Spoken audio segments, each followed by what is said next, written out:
Patrick Tsang told me something that stopped me cold in my tracks. Being permanently an outsider is an advantage. I'm someone, like you say, an outsider in one way, and I'm always willing to push boundaries and to, go for new frontiers. So you want to move fast and be with the right people. But more importantly is we want to maintain that we have our reputation, and it takes time to maintain that. It takes, a lifetime to build it, as Warren Buffett says, but it takes a very short time, from seconds to minutes to days to lose it all. So I think one thing in America, which is different to Europe and Asia, is the US loves comeback stories. The only thing is you're only as good as your last deal. A win is a win, a loss is a loss, and people know that you can't win in every investment. I think it just pushed you into situations where, you're pushed to a corner and you have to get out and you have to prevail. What I've come to the conclusion is being an outsider is not good at the beginning, but when you look back and you reflect, that's where you learn from adversity. Being an outsider, being somebody who's different, being somebody who has different skill sets actually sets you apart from the norm. We're all after the same things. We want to make a good living. We want to provide for our family. We want to go on holiday. We want to eat and drink in our different, holidays and festivals. So what's one piece of conventional wisdom about global business that you think is complete and utter bullshit? Most misconstrued thing in the American media and the American public is that they think that China is an enemy. This is Confluently. I'm Tiffany Hart, and we're cutting straight to what matters. Patrick, thank you for being here. Thank you, Tiffany. Let's just jump right into it. You turned a streaming TV bet into a 50 times return with Fubo TV, while most investors were still trying to figure out how to cut the cord. What did you see that they didn't? Well, it's an interesting question. I would say I'm not definitely smarter than everyone else in that I kind of planned it. I think what happened was we're very opportunistic. We're very agnostic. I think the key word during COVID, at least for myself, was agility. I think we were able to see as we went along. We had a certain vision. We tried to work towards it. And at the end of the day, sometimes you need to pivot. And there are a lot of black swan events, including COVID. And you have wars and polarization of politics, geopolitics, tariffs, all different reasons. And all these things cannot be learned at school. It's just something that you have to pivot and you have to move fast. And if you're able and willing to do so, sometimes ego gets in the way, sometimes stubbornness in terms of strategies, internal politics, what other people are doing in terms of trending. You have to have your own strategy in terms of what you want to do and then do what happens. And as a result, sometimes your results are better than other people. You're simultaneously practicing law and running a family offices. Most people can't master one thing. What is your framework for excellence across both domains? I would first of all say that I actually haven't spent so much time practicing as a lawyer. So definitely my expertise is not there. So maybe there is some truth in what you said, which is there is no master of too many things. My life ethos and kind of my go-to is you just have to try your best and do the best at what you're doing, regardless of what it may be. Even if you're washing the dishes, cooking, doing the house chores, you still have to put all your effort into getting it done well, be it efficiently or effectively, or if you don't have time, then you have to hire someone to do it. So you just have to think of always creatively to try to get the result that you desire in the shortest possible manner and in the cheapest way as well. I absolutely agree with that. You're literally the first Hong Kong member of the Emiratis Family Office Association. And now they've signed a partnership deal with the Hong Kong Wealth Legacy Academy. You essentially basically opened up new capital corridor between the East and the Middle East when basically US-China tensions are closing traditional routes. How did you parlay that chaos into opportunity?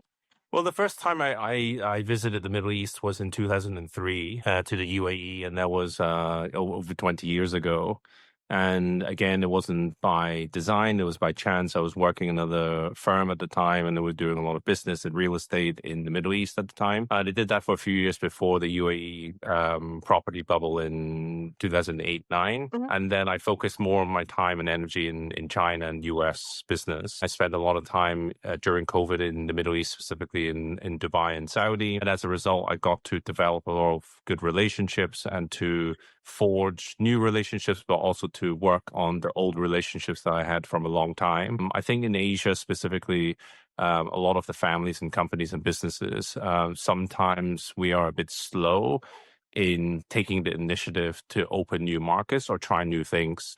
I'm someone, like you say, an outsider in one way, and I'm always willing to push boundaries and to, go for new frontiers. I want to be one of the first, not necessarily the first one, but the first group in terms of the pack. And then once you're in the pack, then you have a chance of succeeding.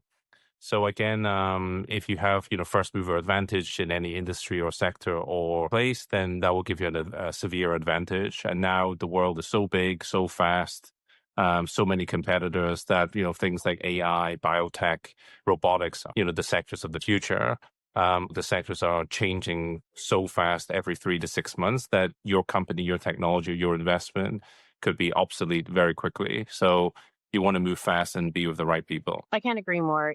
Back in the day, we always said that the money was to be made in software versus hardware, because by the time it rolls off the production line, it's now obsolete. And there's a huge investment cost in the manufacturing of it, whereas software can go ahead and pivot quite quickly. Going ahead and pivoting a little bit, we're going to talk about, those hard-earned lessons. What's your most expensive mistake that you made that actually made you better at what you do? I don't think there's any specific one mistake, but I think mistakes are definitely there for helping you to learn. They could be very expensive, as you say, less expensive if you actually take in the lesson, which is a bit cliche saying all this, but you read about it from other people, you hear it from your friends, you look at, big leaders like Elon Musk, Steve Jobs, all the, well-known entrepreneurs and business people. Everyone goes through difficulties, whether in business or in personal life. Nobody has a perfect life. Nobody. No one has a perfect life, and don't believe everything that you see or hear from people. You have to make your own judgments and your own assessments into what you're doing. You just have to learn as you go and do the best that you can. And the results, if you do it well, will come naturally. And, money and financial reward is always a byproduct. And I would always advise to try to do things because of your passion for it and that you enjoy your time putting into where you're investing rather than just looking at financial returns. Digging in a little bit, we're going to talk on a little bit of a sensitive subject. The TG Venture, your aspect that raised $115 million but wasn't able to seal the deal, and your first actual public loss. You've never lost publicly before this. Walk me through what lessons you learned from it and, what you felt like it when you were picking up the pieces. It was a difficult deal to come up with. Actually raising money and doing all the work was, I guess, the hardest part. And we got through it very smoothly and easily. We raised the money in less than 48 hours. It was all done on Zoom because physical meetings were impossible at the time. So that was done very well. It took us a bit of time to find the target, and in the end, I'm not going to disclose so many reasons because we're still in a legal issue right now, and we're taking legal action.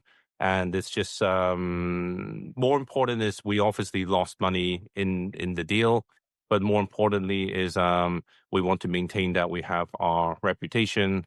And it takes time to maintain that. It takes, a lifetime to build it, as Warren Buffett says, but it takes a very short time, from seconds to minutes to days to lose it all. So one thing is just to make sure everyone involved is treated fairly and well, and then you move on and do the next best thing that you can. As someone who's raised funds, in things that have crashed and burned, I completely understand, that scenario. And I know that it fucking sucks. I think that most people don't face those type of trials and tribulations.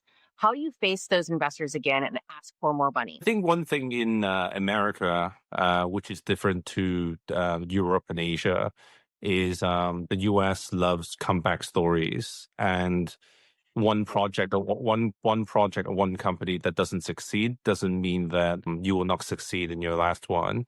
The only thing is you're only as good as your last deal. So as a result, I'm building a lot of new investments, new companies. And if your company or the new investment, the new project is a compelling story in the right space at the right time, then investors are very smart enough to make their own decisions to make another investment with you. I think an important thing to do is it depends on the circumstances in which certain projects are won or lost. And If fraud or dishonesty is part of it, then people will not want to trust their money with you. But if it's for genuine reasons that are not related to your integrity, then, a win is a win, a loss is a loss, and people know that you can't win in every investment. So that's why if you maintain good relationships, the door is always open. Absolutely agree with you. I'm, of course, a big fan of Warren Buffett. Charlie Munger once said, you just really have to get it right a majority of the time. And the wins and losses wash out. And if you do it majority of the time, you're still ahead and you're doing usually fairly well. Pivoting once again, we're going to really go ahead and dive into the hunger and the drive, considering that you are a fourth generation. Your grandfather left Hong Kong in 1956 with nothing. Grew up in Chinese in Belfast during the Troubles. How did being an outsider everywhere kind of shape your understanding of risk? I'm not so sure about how it shaped me in terms of risk. I think it just pushed you into situations where, you're pushed to a corner and you have to get out and you have to prevail. What I've come to the conclusion is being an outsider is not good at the beginning, but when you look back and you reflect, it's again, going back to your previous question, that's where you learn from adversity, whereby in adverse conditions, when you're being bullied or being against the wall because you're different, because you're an outsider, it forces you to have to pivot and change, to be positive and get the best result that you can for yourself, whether it's in business or personal. And that's how I've been living all my life. But as you get older, as times change, luck also changes. And being an outsider, being somebody who's different, being somebody who has different skill sets actually sets you apart from the norm. And that's what gets you ahead. To some of the audience listening, I think when you're at the top, don't believe that you're going to stay at the top forever. And when you're at the bottom, know that the sun will always come back rising, and then you always have a new day to look forward to. I think that is excellent advice. Thinking about also your portfolio, right? At what point did you realize that the model of diversification that the previous generations had engaged in? I think two parts. First of all, regarding a specific moment, I don't think there was a specific moment. I think one is I was leaning on my experience from finance and technology, where I had experience and where I had the interest, and that's where I wanted to take the family and also the company's interest forward. So that's the reason why we pivoted towards more technology and finance. Secondly is obviously in investment, it's always a good thing to diversify. I'm always a person's person. I need to meet people physically. I need to exchange ideas, to eat together, to drink together, to laugh together, to talk, exchange ideas. And that's where a lot of deals are done through long-lasting friendships.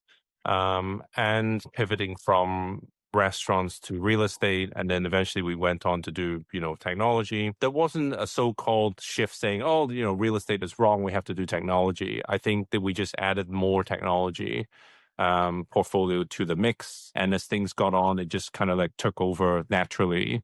And over time, when you see things are working out, then you, say this works, so we should do more of it. It's just done through, I guess, natural selection, through time and experience and environment circumstances outside that help make choices for you as well. Absolutely. I think an important question and something that, I've done considerable amount of consulting on is succession planning. So tell me, how it is that you convinced your successors that this was the direction to go in, because that conversation amongst family is the hardest to have. It is actually very difficult, especially Asian families. It is very difficult. We were a bit lucky and fortunate where all last three generations, including myself, were all living in overseas in the UK for some time.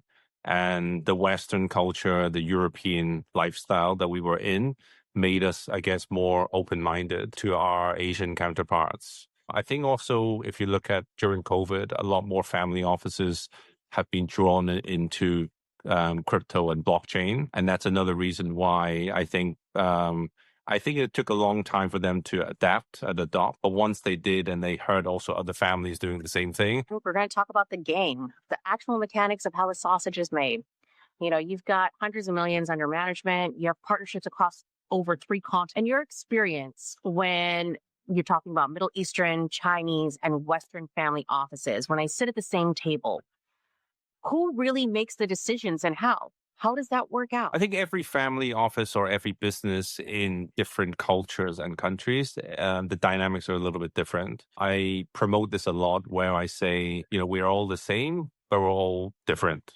We're all after the same things. We want to, make a good living. We want to provide for our family. We want to go on holiday. We want to eat and drink in our different, holidays and festivals. The biggest difference is maybe the food and drink and the festivals are a little bit different. So there are differences to all of us, but as a human being, we're all the same. We all want the same kind of things. And from an investment perspective, again, it's the same. We all want to make money. We all want to add value, but maybe the process of coming to a decision is a little bit different. I would say the Americans and European mindset is a little bit more open-minded, where they look at the specifics of the deal, of the investment terms, and see what is beneficial, where the jurisdiction is, different things like that. Whereas somewhere like in China or in the Middle East, it's a lot to do with relationships, who you're doing business with, and who these people are.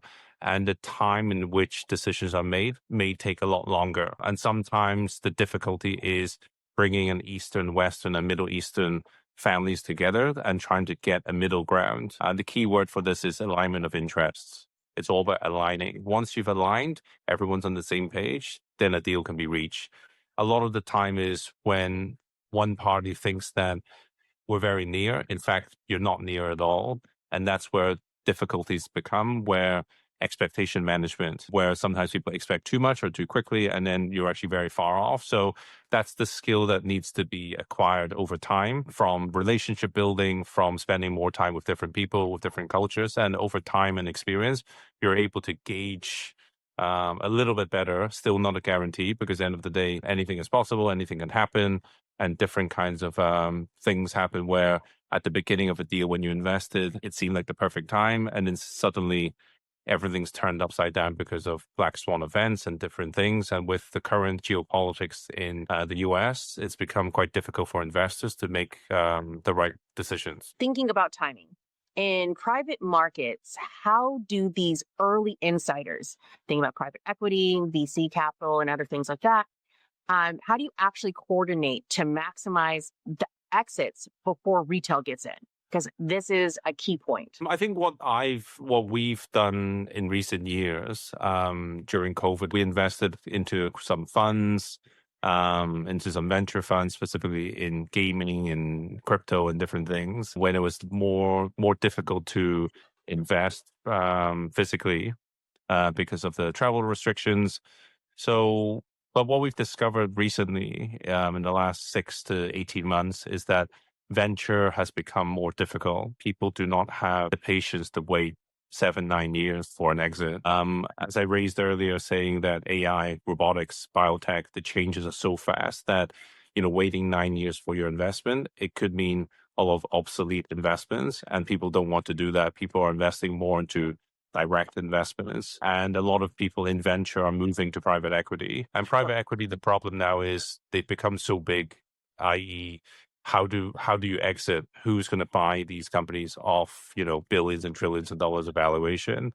So what we pivoted now to is we either go very early stage incubation level, or we go very late stage IPO. We kind of like skip the middle now. I changed the answer a little bit to your question, but venture and private equity right now is very difficult. So we're either going very early or very late, and that's where the opportunities lie, with the least amount of risk. I see the same thing in the industry. You're building relationships while governments are really positioning themselves as adversaries. What's the real conversation happening in corporates with cross-border partnerships that politicians really don't want to acknowledge? I think all corporates, including myself, we all want to be as diplomatic as possible. We want to hear more about what's happening from various sources, from government people, but also from the private sector, and even to your peers and counterparts, where you discuss what the way forward is. As a result of all this, with the current Trump administration,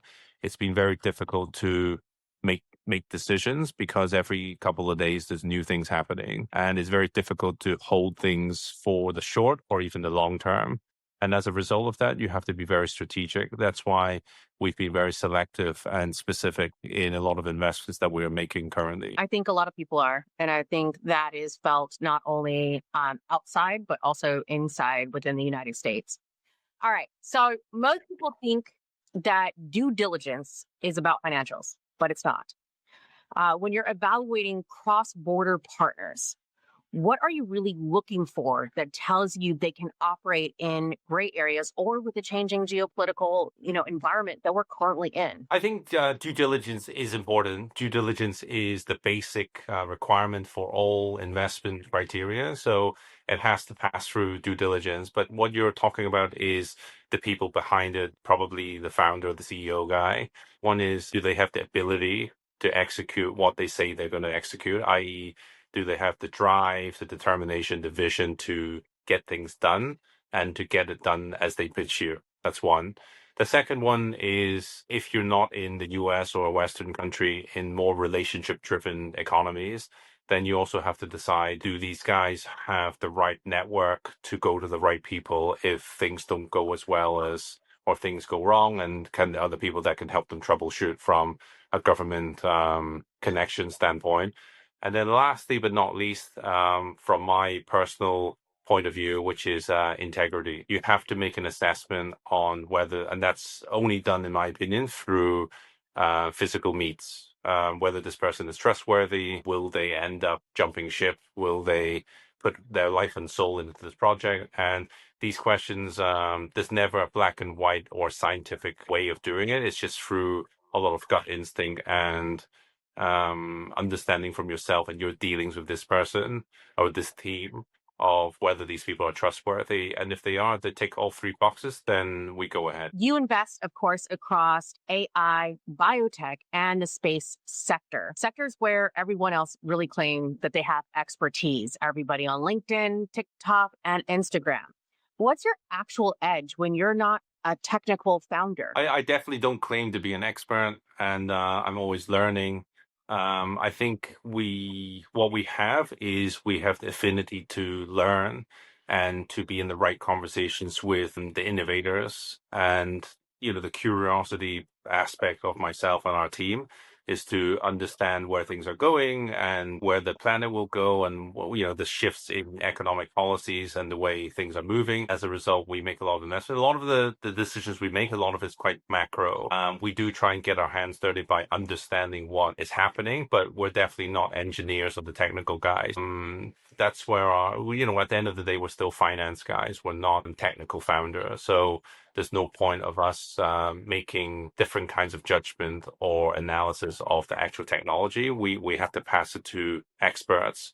And in some cases where the tech is extremely detailed and technical, we do sometimes have to engage perhaps an expert or consultant to help us do some of the due diligence. But going back to what I said previously, again, it's conversations with the founders and the team and seeing if they are able, seeing if they're trustworthy, and seeing if they have the desire to push this through. So an off-the-cuff question here, which is around what was the first piece of technology that you held that you really understood that it was the way of the future? First technology. I think one thing that I did was, I think it was a 2005 or so. And I started my own venture where we wanted to film mobile content. This was in Hong Kong. I happened to know some of I wouldn't say the A-list actors or anything, but up and coming young guys who were from the US but living in Hong Kong. They were in all of the movies, and I was talking to them, let's shoot some short form movies, like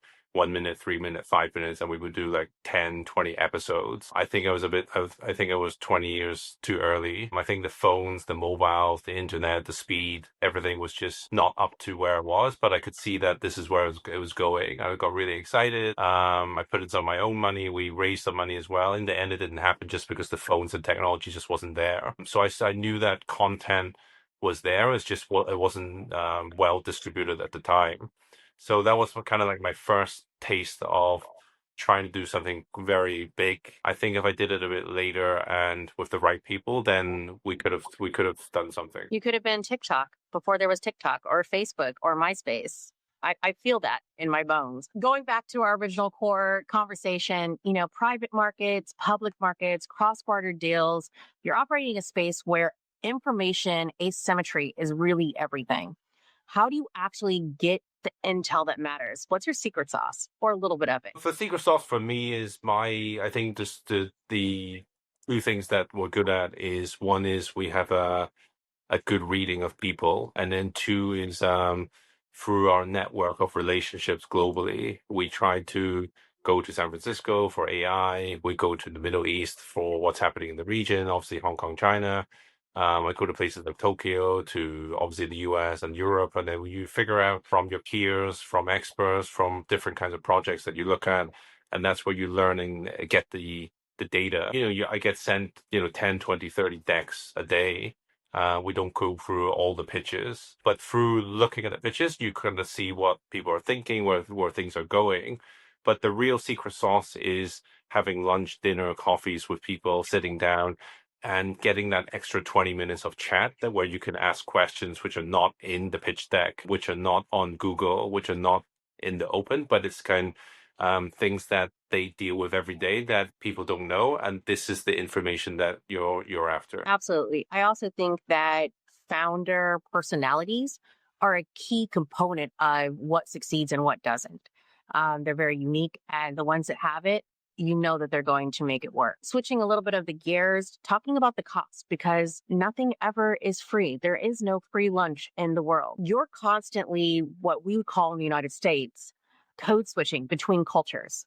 What does that cost you personally? And what part of yourself do you have to hide in different rooms? I don't think we have to hide anything. We have to try to be genuine, authentic as possible. Maybe because of culture or religion or politics, you try to avoid talking about sensitive things. Being non-American, you don't really see the polarization of politics between people in the United States until you actually get there. So I do see that at dinner parties and conferences, people don't talk politics at all. And me being me, I would always say, hey, do you like Trump? Do you don't like Trump? Are you supporting his policies? Because I want to get the information as to how people think.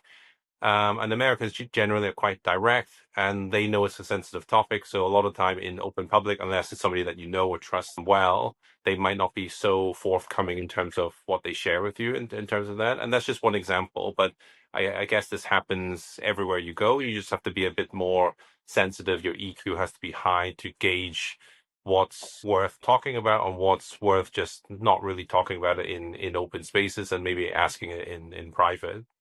That's one. The sacrifices that one has to make is I've been traveling quite extensively, but I've changed the model somehow where instead of going 2, 3 days, 2, 3 days, 4 days, 5 days, I've been doing 2 weeks, 3 weeks at a stretch. And that way you get more, you don't have to rush.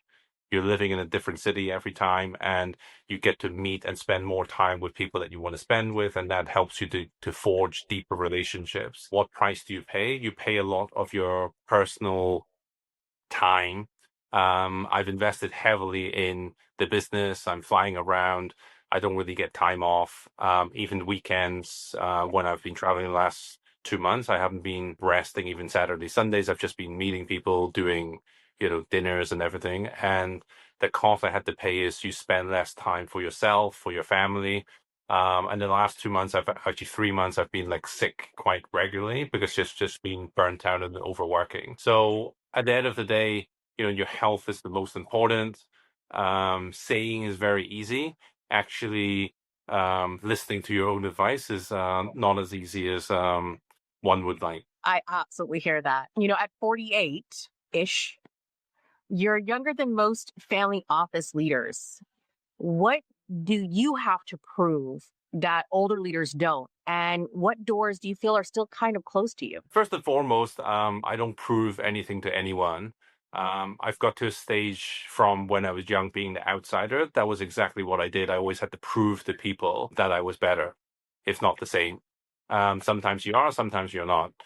But now, as you get older, you're a bit more wiser, more mature, older, where you learn that actually your biggest opponent, the person that to prove everything, is actually against yourself. So I don't really put too much consideration in what other people are thinking about. People are older, have more experience. I'm sure people who are older probably will have more experience because of the time they spent doing business longer than you. But also at the same time, are changing, technologies are changing, politics are changing. It's very difficult to say that the old experience would be helpful for you or relevant to what's happening right now. What I say to myself is I just work myself very hard by engaging a lot of conversations.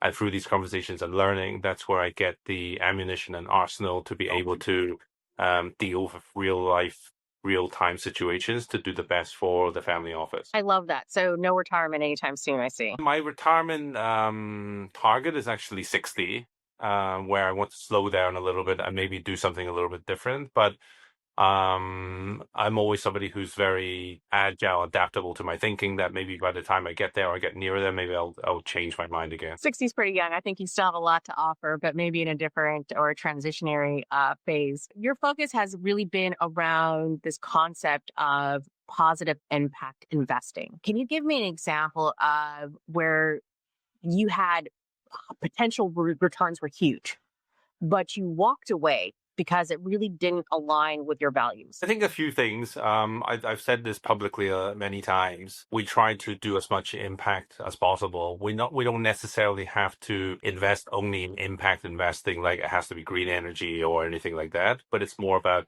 positive impact and energy, where we try to stay away from tobacco, alcohol, things that we believe that makes your life worse for the community and the people. But obviously, from an investment standpoint, usually tobacco and alcohol companies actually do extremely well. So we're trying to avoid that.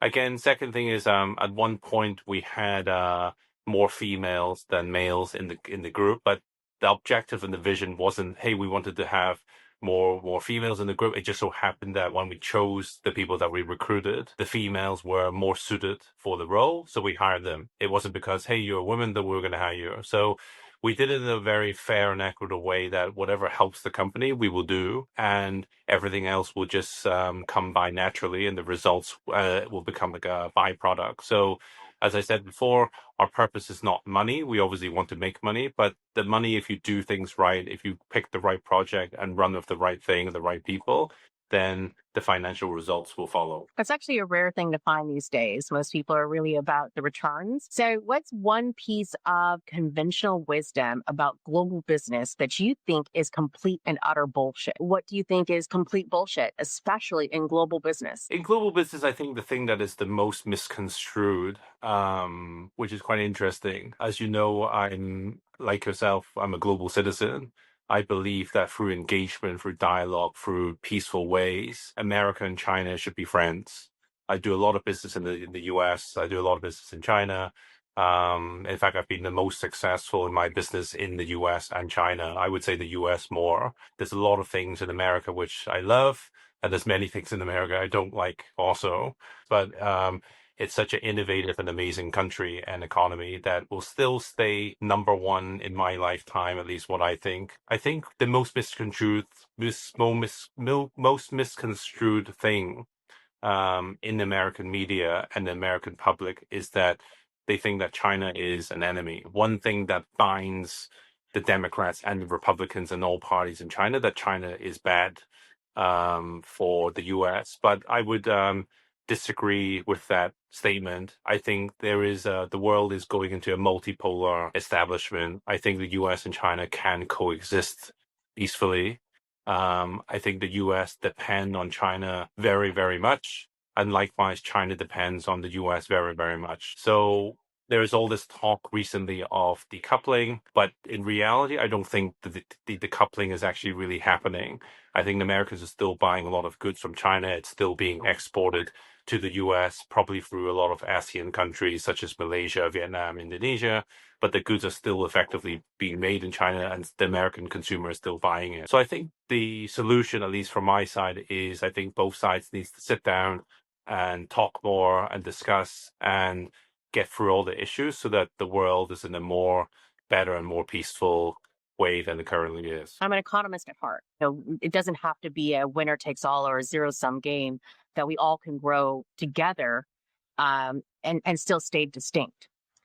Thinking about that, and cultural collusions that create opportunity, can you give me a real example that made you believe this? Not that bullshit story that you tell at conferences, the real one. This might not be the answer to your question, but it's quite a good example of how Eastern and Western culture is somewhat different. I think this is somewhere during the 80s, when Toyota started building factories and plants in the US. And the difference in the way that Toyota built cars and the way General Motors or Ford built cars was, in the US, for instance, when they build the car from the frame, installing the engine to the seats, spraying it, and so on. Every time along the plant, the car would be moving from the assembly line, and one team would do the seats, one team will do the engine, one team will do the steering wheel, and then one team at the end would spray. In Japan, the way they did it, which apparently was faster than and more efficient than the American way, was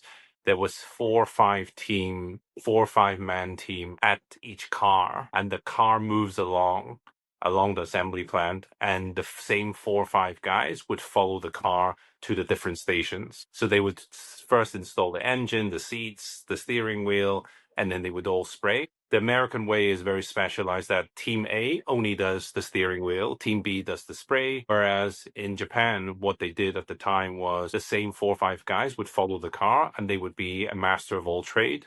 Whereas in the American way, they would specifically have only one task and function. I don't believe personally that one way is better. I don't think one size fits all. I just believe it's interesting to see how the cultures are quite different. And sometimes stepping back from both sides, you then kind of find out what way actually works, right?